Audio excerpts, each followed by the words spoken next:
1995 में दूसरे महायुद्ध की 50वीं सालगिरह पर मेरी इस कहानी की नायिका से मुलाकात हुई। मैं अपने पति के साथ जर्मनी के शहर रोथेनबुर्ग में सड़क के किनारे बैठी थी। पिछली रात के बवंडर ने इस मध्यकालीन गांव में काफी तबाही मचाई थी। सिटी हॉल की छत उड़ गई थी और कबेलुओं के टुकड़े और मलबा सड़क पर चारों ओर फैला पड़ा था। मैं कर्मचारियों को सफाई करते हुए देख रही थी। एक उम्र-दराज व्यापारी ने मुझे बताया कि रात के तूफान ने उतनी ही तबाही मचाई जितनी इंग्लैंड और मित्र देशों की सेनाओं ने दूसरे महायुद्ध में मचाई थी। कुछ देर बाद दुकानदार वापस चला गया। उसके बाद पास बैठी महिला ने हमें अपना परिचय दिया। उसका नाम एरिका था। क्या हम लोग यात्रा करके आए थे? उसने हमसे पूछा।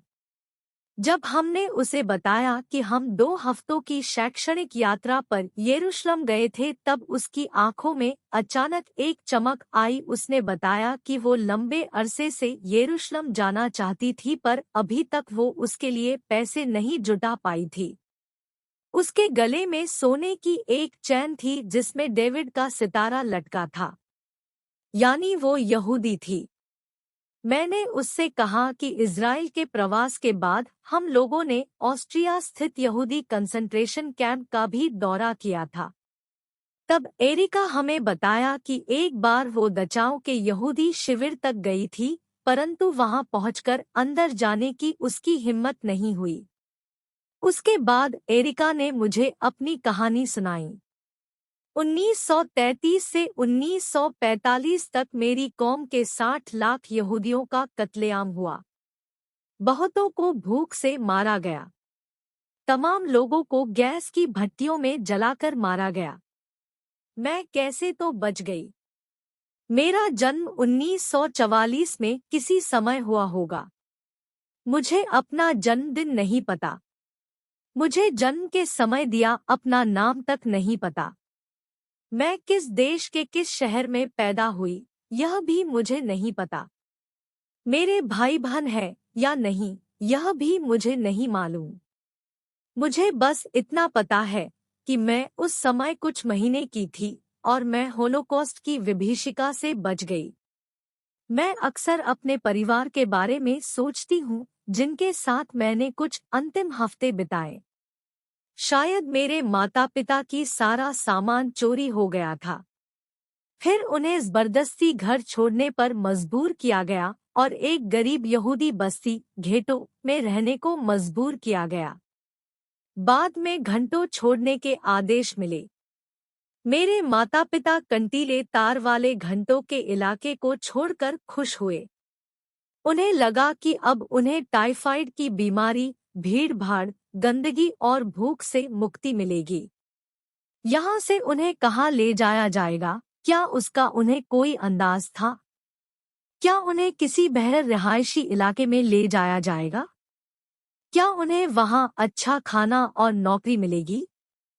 उन्होंने पेटो के लोगों से मृत्यु कैंप में ले जाए जाने की अफवाहें जरूर सुनी थी। जब उन्हें सैकड़ों अन्य यहूदियों के साथ रेलवे स्टेशन पर ले जाया गया, तो उन्हें कैसा लगा होगा? उन्हें स्टेशन पर मालगाड़ियों में ठूस-ठूस कर भरा गया। वहां सिर्फ उनके खड़े होने भर की जगह थी। जब मालगाड़ी का दरवाजा बंद किया गया होगा, तो क्या उनका दिल नहीं दहला होगा? ट्रेन किसानों के खेतों को पार कर तमाम गांवों से होकर गुजरी होगी, जो इस आतंक से बिल्कुल बेखबर होंगे। उन्होंने उस ट्रेन में कितने दिन सफर किया? कितने घंटे मेरे माता-पिता एक दूसरे से सटकर खड़े रहे? माँ ने बदबू, लोगों के रोने-धोने और डर से बचाने के लिए मुझे अपने कलेजे से चिपका कर रखा होगा। अब तक उन्हें साफ हो गया था कि वो किसी सुरक्षित स्थान पर नहीं जा रही थी। वो ट्रेन में कहाँ खड़ी थी? क्या पिता उनके पास खड़े थे? क्या पिता ने माँ की हिम्मत बढ़ाई थी? वो आगे क्या करें? क्या इस बारे में उन्होंने आपस में कुछ चर्चा की? उन्होंने अपना अहम और अंतिम निर्णय कब लिया? माँ ने लोगों से कहा, माफ करें, जरा मुझे रास्ता दें। उसके बाद वो भीड़ में से निकलकर मालगाड़ी की दीवार के पास गई होंगी। मुझे कंबल में लपेटे वक्त क्या उन्होंने मेरा नाम गुनगुनाया होगा? क्या उन्होंने अपने प्यार का इजहार करते हुए मेरे गाल और माथे को चूमा होगा? क्या वो रोई होंगी? क्या उन्होंने प्रार्थना की होगी? जब ट्रेन एक गांव से गुजरते समय धीमी हुई तब माँ ने मालगाड़ी की दीवार में ऊपर वाले झरोखे में से झांका। पिता की मदद से उन्होंने झरोखे के बाहर लगे कंटीले तारों को फैलाकर एक दूसरे से दूर किया। फिर माँ ने मुझे अपने सर के ऊपर हल्की रोशनी की तरफ उठाया। उसके बाद क्या हुआ बस वही मुझे निश्चित तौर पर पता है। माँ ने मुझे ट्रेन से बाहर फेंक दिया। उन्होंने मुझे झरोखे में से रेलवे क्रॉसिंग के पास स्थित एक घास के टुकड़े पर फेंका। जो लोग रेलवे क्रॉसिंग के पास खड़े होकर ट्रेन के गुजरने का इंतजार कर रहे थे, उन्होंने मुझे मालगाड़ी से बाहर गिरते हुए देखा। मेरी माँ खुद के मुंह में जा रही थी, पर मुझे उन्होंने एक नई जिंदगी बख्शी, मौत। रेलवे क्रॉसिंग के पास खड़े एक इंसान ने मुझे उठाया। उसने मुझे एक महिला के हवाले किया जिसने मेरी अच्छी परवरिश की। मेरी खातिर उसने खुद अपनी जिंदगी को जोखिम में डाला। उसने मेरी उम्र का अंदाज लगाया और मुझे एक जन्म तारीख दे डाली। उसे ने मुझे नाम दिया एरिका। उसने मुझे घर दिया, मेरी देखभाल की, खाना खिलाया और स्कूल भेजा। उसने मेरे साथ बहुत अच्छा सलूक किया।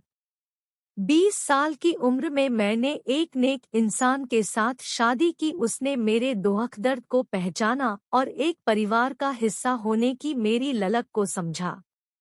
मेरे 3 बच्चे हैं, अब उनके खुद के बच्चे हैं।